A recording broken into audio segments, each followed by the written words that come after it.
بسم الله الرحمن الرحيم أعوذ بوجه الله الكريم وبكلمات الله التامات اللاتي لا يجاوزهن بر ولا فاجر من شر ما ينزل من السماء وشر ما يعرج فيها وشر ما ذرأ في الأرض وشر ما يخرج منها ومن فتن الليل والنهار ومن طوارق الليل والنهار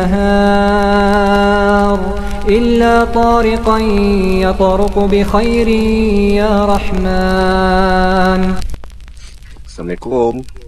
Waalaikumsalam warahmatullahi wabarakatuh. Okey, Abang sebenarnya pun tadi kurang-kurang sihat sikit lah. Abang pun sebenarnya tadi Q tu nak test suara kaca. Okey, tak apalah. So dah lalang bandar naik ni kan, suara abang dengar double tak? Tak ada. Suara abang lah. pun tak dengar sendiri. Cuma suara Icat je lah abang dengar.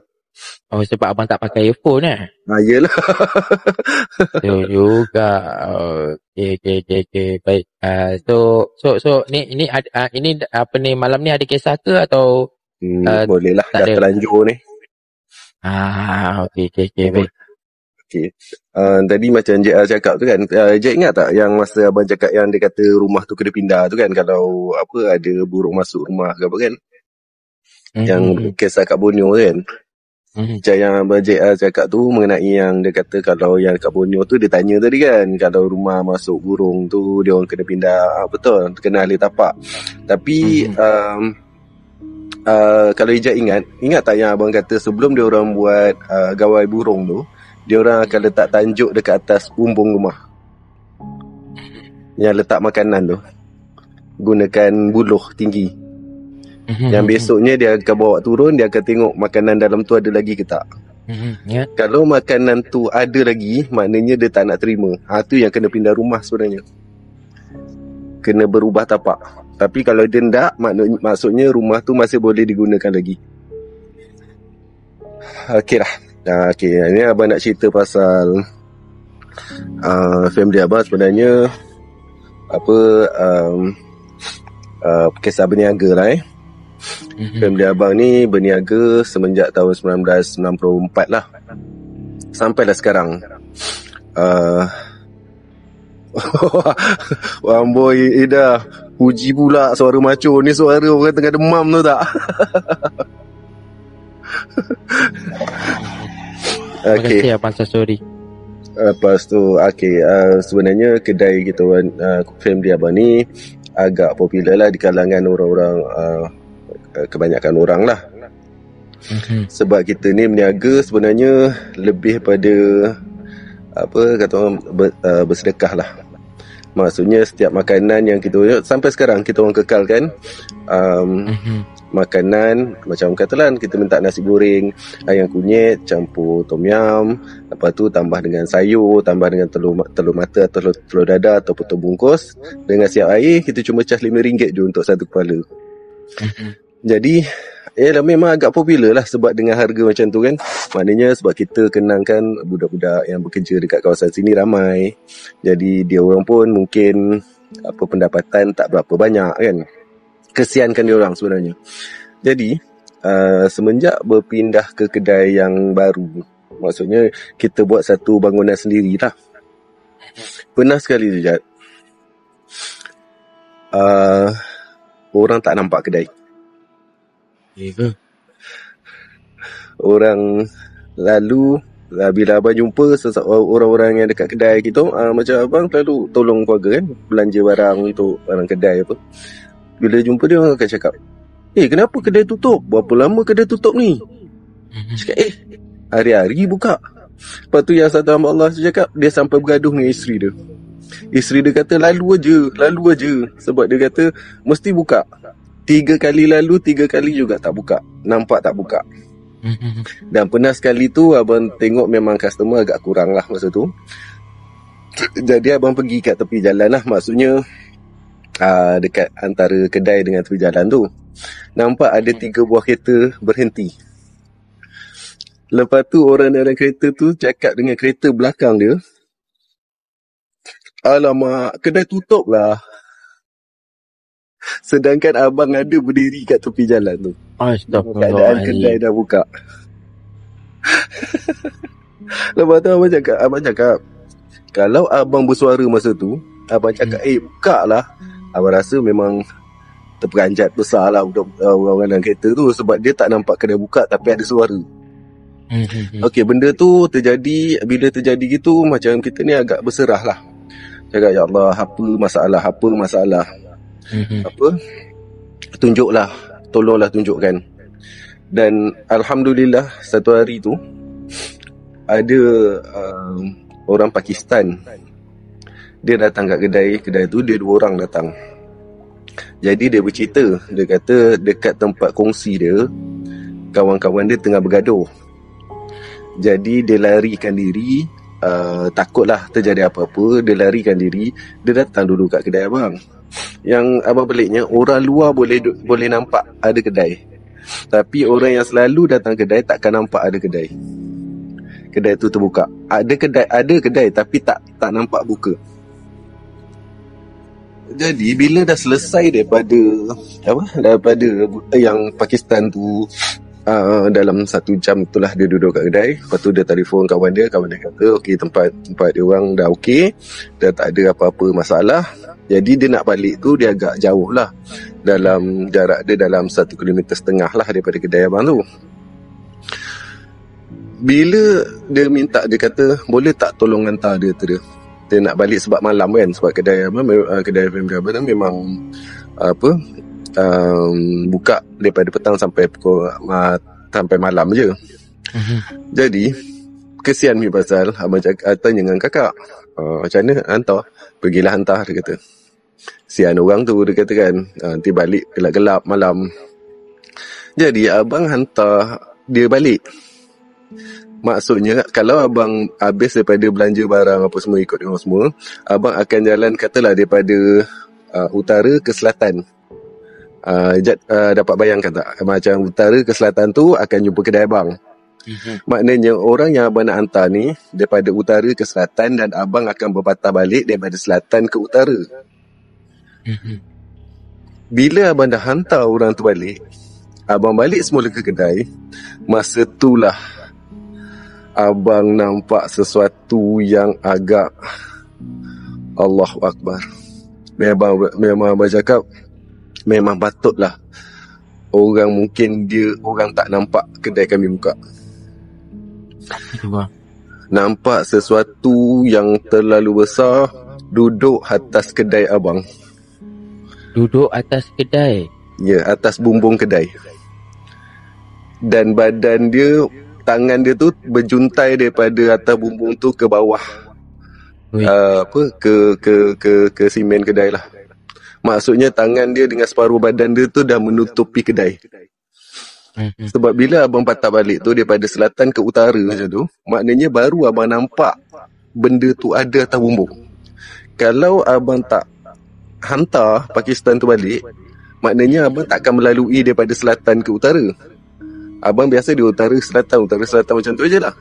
Tapi bila kita dah hantar tu, itu yang nampak sesuatu yang, sekejap bayangkan kalau misalnya bangunan tu, dia duduk dekat bangunan yang sebelah kanan tu, maksudnya belah kanan tu sambungan tu, dia punya keluasan tu dalam 20x20.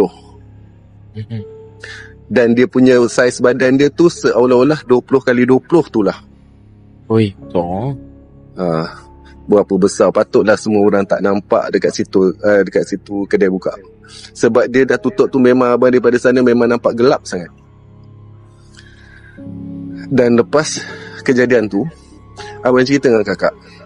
Kata kakak, apa yang kita nak buat? Kita bukan tahu nak pergi mana-mana. Tak memang lillahi ta'ala je. Kita cakap memang kita tak tahu nak tuju ke arah mana-mana lah. Macam nak cari orang untuk pandai buat minta tolong tu semua. Selepas 2 hari daripada kes tu, salah seorang daripada pekerja abang, dia ambil video. Dia nak letak dalam dia punya status WhatsApp dia lah. Jadi bila dia dah nak masukkan dalam status tu, dia terdiam tu. Dia kat situ dia tulis hari ni kerja dalam keadaan tenang. Dia tulis macam tu. Jadi bila status tu, dia orang kawan-kawan dah buka, kawan-kawan dia semua tanya dia, yang depan tu apa?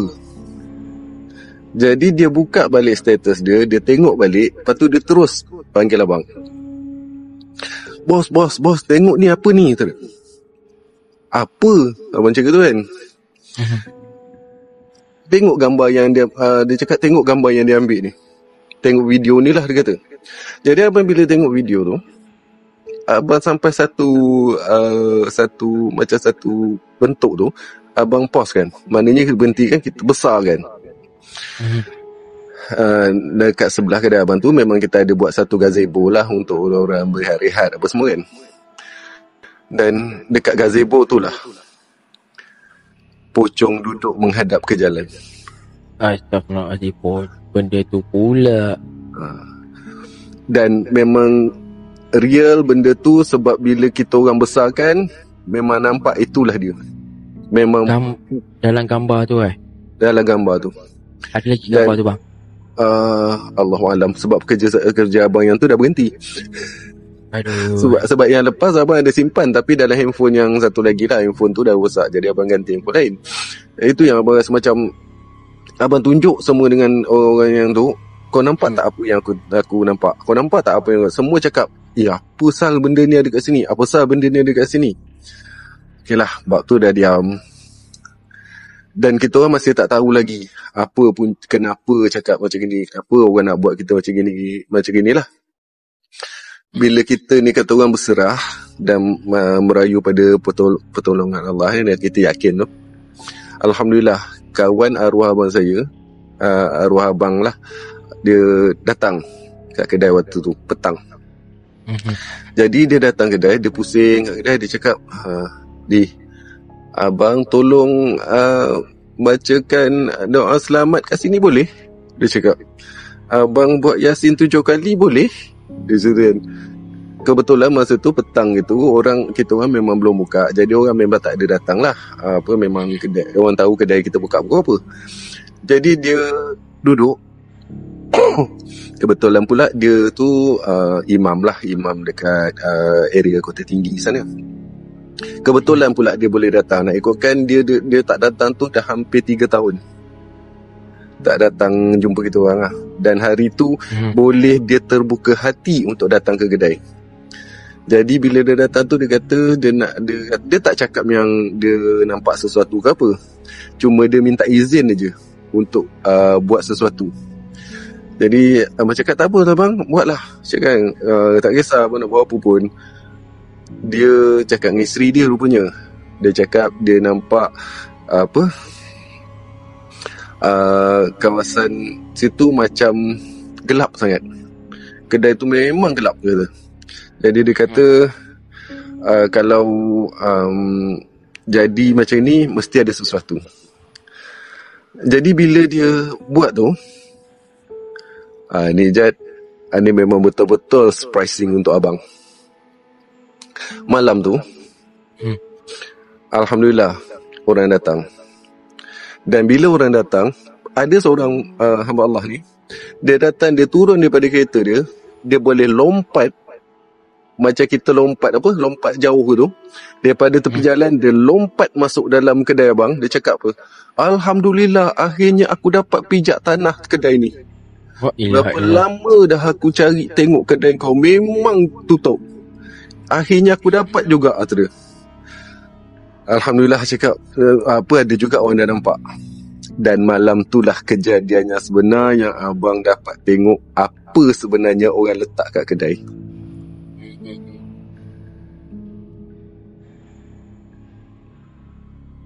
Malam tu, bila nak tutup kedai, kakak semua dengan pekerja-pekerja semua dah balik lah. Jadi abang akan tutup pintu depan. Bila abang nak tutup pintu depan tu, tiba-tiba ada suara yang bercakap dengan abang. Alamak, Cu, kain nenek kat mana? Kain. Dan orangnya memang orang tua sangat. Orang tua yang bongkok 3, rambut agak mengerebang, dan baju dia baju jenis orang baju-baju lama. Kalau Ijat tahu, orang panggil baju kasa, kain kasa. Memang baju orang dulu. Jadi waktu tu abang dah macam kira kita dah terperanjat. Bila kita terperanjat, kita jadi berani tu je. Abang siap cakap dengan dia, kain apa? Kau minta kain apa ni? Aku mana tahu kain kau kat mana? Dia pula boleh cakap, kain nenek ada yang letak dekat sini. Tolong pulangkan balik kain nenek. Jadi abang cakap, aku tak tahu kain kau tu kat mana. Kenapa kau minta dengan aku? Kau minta dengan orang yang ambil kain kau tu. Abang cakap macam tu. Hilang takut tau Jad masa tu. Tapi lepas tu dia cakap, dia balas balik cakap, dia letak kain, nenek tak tahu. Dia ambil kain nenek. Tolong cari kain nenek dan pulangkan kain nenek. Abang cakap, aku tak tahu. Sekarang kau cari kat mana kain kau. Takkan kau tak dapat bau. Takkan kau tak dapat bau kain kau. Kau mesti dapat rasa kat mana kain kau tu berada. Lepas tu dia boleh cakap, dia cakap mula, nenek minta izin cari ya. Tapi waktu tu betul je, abang memang tunggu dekat tepi pintu tu. Memang masa tu lampu semua dah tutup lah maksudnya. Dan bila dia dalam masa 2 minit macam tu, abang tunggu tak ada. Lepas tu dia muncul balik, dia cakap apa? Cu, jalan kubur lama kat mana? Abang tu cakap dia, kau jalan terus, kau jumpa sempang pertama, kau masuk. Kat situlah kubur lama. Dan Ijat ingat tak yang abang pernah cerita yang kubur lama yang masa abang orang tu minta tolong bersihkan kubur dia. Cerita yang abang ceritakan dulu tu. Dekat kubur tu lah. Jadi bila abang dah cakap macam tu, bila dah tahu perkataan kubur lama, jadi bila dia kata kubur lama tu, dia terus jalan tu je. Dia jalan sampai dekat tepi jalan tu, antara kedai dengan jalan besar tu. Maksudnya dia jalan tu dalam lebih kurang 20 meter macam tu. Abang tulis terus hilang. Orang tuanya dah tak ada. Bila orang tua tu dah tak ada, abang apa lagi? Baru teringat, siapa yang aku berbual ni? Baru perasan. Dan abang terus balik rumah. Masa tu memang terus menggigil. Memang ambil selimut. Abang tutup seluruh badan, seluruh muka dengan selimut. Masa tu baru abang cakap, ya Allah ya Tuhanku, ini ke yang kau nak tunjuk dengan aku? Ini ke yang kau nak tunjuk barang apa yang orang letak kat kedai aku? Dan besoknya Jad, siangnya, abang pergi kedai. Abang jumpa segumpal kain yang diselitkan di antara pagar depan dengan pintu pagar. Pagar depan dengan pintu pagar. Maksudnya tiang pintu pagar tu dengan pagar kalau kita tutup tu kan. Maksudnya tepi dia ada tiang. Dekat tengah-tengah tu. Dia selit kat situ. Maksudnya kain dia baru nampak kain tu berjuntai keluar. Dan abang tarik. Bila abang tarik, kain tu memang panjang. Bila abang tengok kain panjang, kalau Ijat perasan, kain yang orang buat ikat jenazah sepanjang tu dan kecil macam tu lah saiz dia. Tapi dia gumpalkan benda tu. Dia gumpalkan jadi macam bola lah. Jadi bila dia selit tu, memang kita takkan nampak lah. Tapi Alhamdulillah bila ada pertolongan Allah, nampak pula dia terjuntai keluar. Dan abang tarik benda tu. Bila abang dah tarik, abang cakap, okey, ini bukan hak aku. Sebab dia dah tanya abang, kubur lama kat mana? Jadi hari yang sama juga abang pergi dekat kubur lama tu, abang korek lubang sikit. Abang cakap, aku tak tahu kubur kau yang mana, aku tak tahu kau ni siapa, jadi aku pulangkan balik melalui tanah ni. Dan inilah tanah kubur yang kau tanya kat mana kubur lama. Jadi bila abang dah tutup tu, alhamdulillah Jad, malam tu sampai abang cakap apa, senang kata masa berniaga tu memang macam tak ada lutut lah. Maksudnya orang yang menanti untuk duduk tu sampai berdiri, sampai orang kena queue, sampai orang lain bangun baru orang lain dapat duduk. Sebab dia orang semua bila datang kat kedai semua cakap, ya Allah bang, dah lama kita orang tunggu kedai abang buka, dah lama kita orang tunggu kedai abang buka. Itulah perkataan orang yang datang yang dapat masuk kat kedai abang selepas daripada kain tu ditarik. Dan itulah masa itulah kita orang dapat cakap, kakak pernah cakap lah, aku rasa tapi aku tak nak cakap. Nampak je sebab masa tu dia masak, bila dia nak pegang sudet besi, sekejap bayangkan dia rasa macam dia pegang besi yang tengah merah. Panas. Maknanya terlalu panas. Dia pegang sudet tu, dia boleh lempar sudet tu. Maksudnya dia tak boleh pegang langsung sudet tu. Dan bila dia kuatkan juga untuk pegang tu, maksudnya tangan dia akan bisa semua. Tapi alhamdulillah selepas kejadian tu, selepas dapat jumpa apa yang diselitkan dekat situ, alhamdulillah semua lapang, semua clear. Semua itulah cakap, bila kita setiap kali langkah kita untuk keluar untuk cari rezeki, kita sebut lillahi ta'ala, insyaAllah Allah akan tolong kita.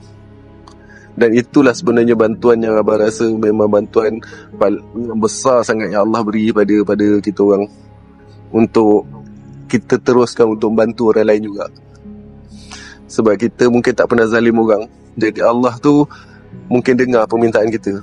Alhamdulillah Jad, memang sampai sekarang alhamdulillah memang kedai memang sentiasa kata orang pack lah. Sampai sekarang Sampai sekarang alhamdulillah. Promosi sikit bang kedai. Kita bagi peluang ni 100 lebih ni, 200 mata memandang. Untuk kebanyakan yang ada dekat area JB ni semua, kebanyakan area Glam Batar, Iskandar Puteri. Kalau sebut pada nama Yus Corner, dia orang akan tahu kedai abang, ataupun dia ada sebut kedai RM5. Kedai RM5 insyaAllah lah. Makan berapa yang tak, yang penting habis makan sudah. Kita bagi memang takkan tahan dekat orang nak makan. Memang kita orang cakap nak makan lah. Yus Corner JB ya? Yus Corner Glam Batar. Sebab ada beberapa Yus Corner, tapi kalau cari dekat area Glam Batar akan jumpa satu kedai kita orang je. Dan kita orang sebenarnya berhampiran dengan PTP, Pelabuhan Tanjung Pelepas, dan berhampiran dengan Forest City. Oh, dunia MSMJ, Glam Batar tahu Dia orang Johor? Oh, Johor kat mana tu MSMJ? Ya, mana lupa lah.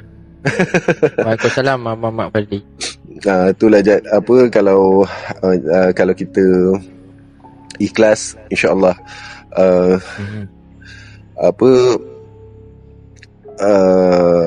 yang penting usaha, doa, tawakal.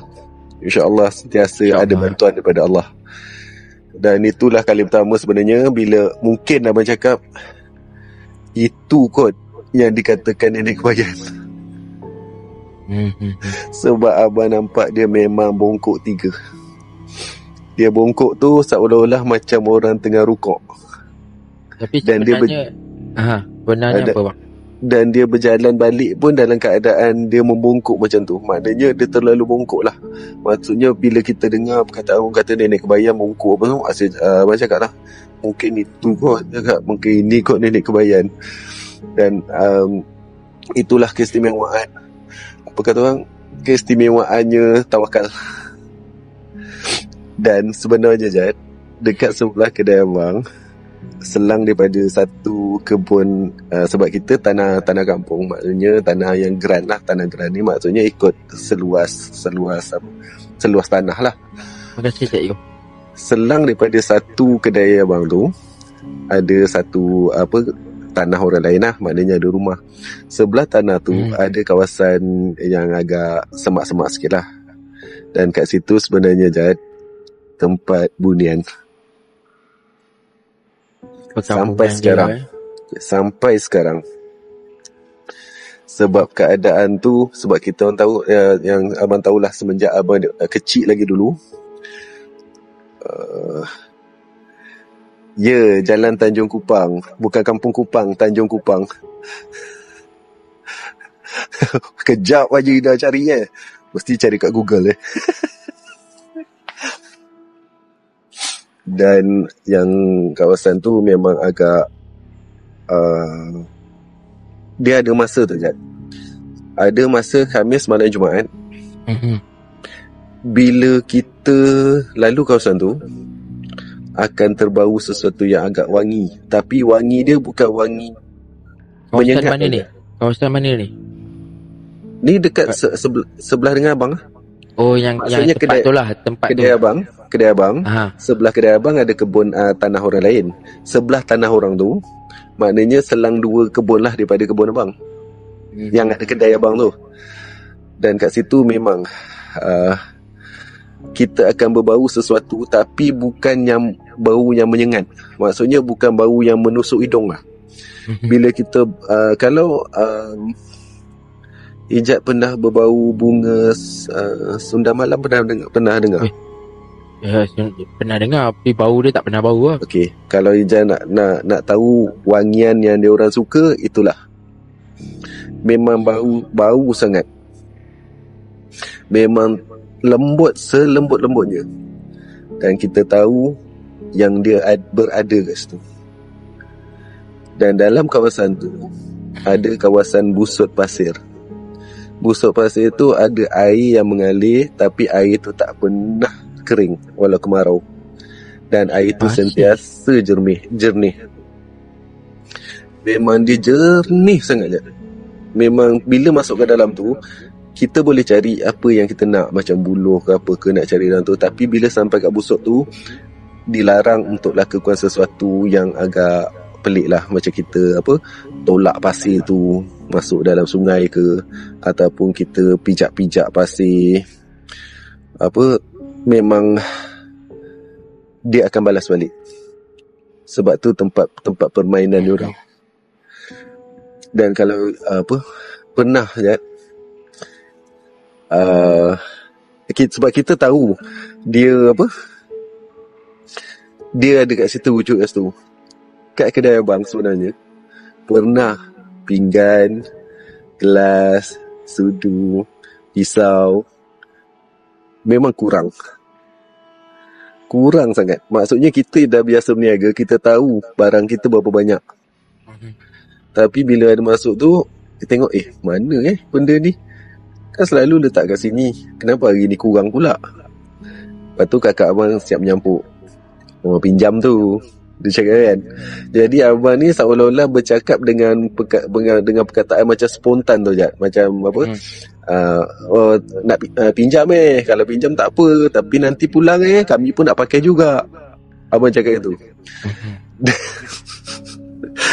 Pernah sekali kejadian yang betul-betul buat abang terpekik masa tu. Dia pulang balik. Pisau kita orang cari, memang tak ada pisau dekat tempat yang budak buat air tu. Dia cari mana pisau hilang ni. Abang cakap ni mesti tu, sebab abang tengok dekat belah dapur, pinggan semua kurang, gelas dekat tempat yang susun-susun tempat buat air pun kurang. Jadi abang cakap, pulanglah kat pekerja aku ni nak pakai, nak buat kerja, hari ni kita orang berniaga. Jangan tahu tak, tiba-tiba pisau tu jatuh daripada atas ke bawah. Atas tu ada apa? Atas kedai abang tu ditutup dengan kata VRC yang jaring-jaring tu. Tapi jaring-jaring tu kecil mata dia. Mustahil benda tu kalau ada kat atas tu pisau tu boleh masuk jatuh ke bawah. Dan dengan tiba-tiba plepap jatuh depan mata kita orang. Ambil kau. Pinjam pun tak bagi. masa tu memang terpekik sangat, memang terperanjat, memang ya Allah, memang ku semangat orang kata. Dan bila abang sebut macam tu, pekerja abang yang bagian dapur, dia cakap gini, Bos susun pinggan ke tadi? Abang cakap ni, kau pernah tengok ke selama ni aku susun pinggan kat sini? Kan tu semua kerja kau. Bos, tadi kan pinggan cuma ada 1 baris. Ini kenapa dah ada 3 baris? Weh, dia tolong susun kan? Maksudnya dia dah pakai, dia pulang balik. Dan dia pulang balik on the spot lah. Sebab dia tahu waktu tu kita nak berniaga rasanya. Dan mungkin waktu tu dia ada bawa kenduri kendara, tapi mungkin pinjam aku tak cukup mungkin kan. Tapi kita orang dah tahu benda tu, tapi kita orang tak marah lah. Cuma beritahu benda macam tu lah kan. Tapi seronok je, macam seronok untuk berkawan macam tu. Sebab dia tak pernah ganggu kita. Dan dia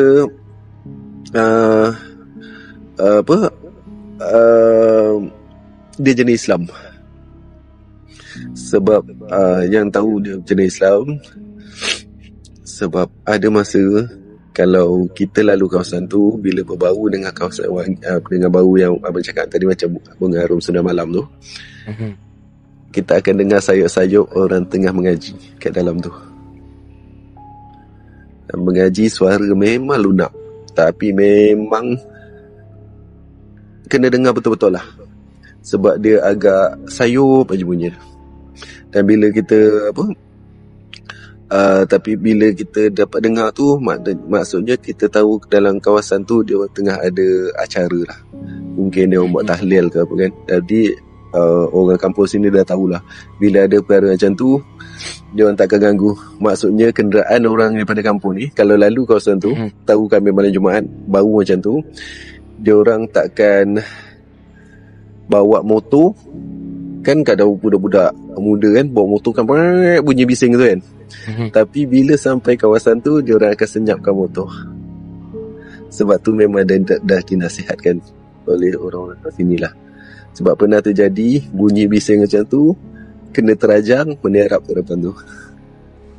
Kena ini bahaya ni, ayat-ayat sensitif ni. Sorry. Saya nak ulang pun takut. Dia kena tonjol lah. Kena tonjol, mungkin TikTok tak faham kot. Dia kena tonjol lah, menerap lagi tu. Dan pernah juga dia orang jumpa budak-budak kecil main tin dekat depan tengah jalan. Waktu tu memang kita orang tak akan ganggu lah. Kita akan lepaskan dia untuk berjalan macam tu je. Sebab kita tahu keadaan dia macam mana. Dan kita sama-sama menumpang kat dunia ni kan. Jadi dia dengan hidup dia, kita dengan hidup kita. Yang penting kita hormat dia, dan dia tahu cara nak hargai kita. So okey lah Jad, sian Jad. Tapi hari ni abang rasa abang cepat sikit kot. Ijat tak perlu OT sangat kan. Itulah. Okay. Cumanya saya tengah risau sebenarnya. Saya risau sama ada suara abang okey ke tak okey sebenarnya. Abang tengok juga kat bawah ni tak ada pula yang cakap suara semua tak ada pula. Yelah, lepas Kak Ida kata suara macho abang tadi dah keluar, tak ada seorang pun komen. Nah, ni suara orang demam semua ni Jad. Okey lah Jad, apa-apa pun terima kasih untuk kawan-kawan semua. Terima kasih untuk Jad, terima abang untuk naik otak. Walaupun tadi sebenarnya queue untuk test suara, tapi lah sekadar cerita juga. Untuk kawan-kawan semua, minta maaf adanya ada perkasa bahasa terasa hati. Terima kasih untuk kawan-kawan semua yang telah berkongsi rezeki. Terima kasih untuk Jad. InsyaAllah ada masa kita jumpa lagi untuk JR. Nanti kalau ada apa-apa pertanyaan, InsyaAllah abang jawab lah nanti mengenai dengan Borneo tu. Macam tadi dia ada tanya, tapi abang tak ingat apa dia tanya. Okay. Tadi tengah bercelaru tadi. Betul, kejap tengok tengok tu confused sikit tu. Jadi Jad, semoga Ijat sihat selalu InsyaAllah, amin. Jaga keluarga elok-elok. InsyaAllah. Okay, Assalamualaikum. Waalaikumsalam.